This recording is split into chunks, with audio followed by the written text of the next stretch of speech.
నమస్తే అన్న అందరికీ. నిన్న ధైర్యం చేసి డ్రమ్ షీట్ అయితే గుంజినాక సాయంత్రం బీభత్సమైన వానదేవుడు నా ఎమ్మటే పడ్డాడు. ఒడ్లు నాన్న పోసిన కాంచలి ఇప్పటి వరకు నా ఎమ్మటే పడ్డాడు. నిన్న సాయంత్రం ధైర్యం చేసి ఏమన్నా కానీ అని నిన్న పొద్దుగాల గుంజిపడి దిగినాం. సాయంత్రం అయితే బీభత్సమైన వాన పడ్డది. ఇక నీళ్లు చూడలు నా వెనకమర్ల మళ్ళల్లా కొన్ని గన్లు పడి కొన్ని పోయినాయి. ఇక చూడలు ఎన్ని నీళ్ళు అయినాయో.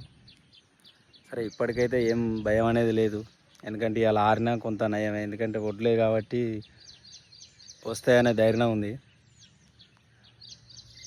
చూద్దాం, ఇక మిగతా అంతా పైబడి దేవుని పైన భారం అంతే. మనం ఓటు అనుకుంటుంది. అదే అన్న, మనం చేసే వ్యవసాయానికి ఖచ్చితంగా ప్రకృతి సహకరించాలి. ప్రకృతి సహకరించకపోతే మనం ఏం చేయలేం. సరే అన్న, ఇవన్నీ గన్లు పెడతా. కొంచెం ఎండ పొడి వెళ్తుంది, ఆరునన్న ఆరుతాయి. ఉంటా అన్న.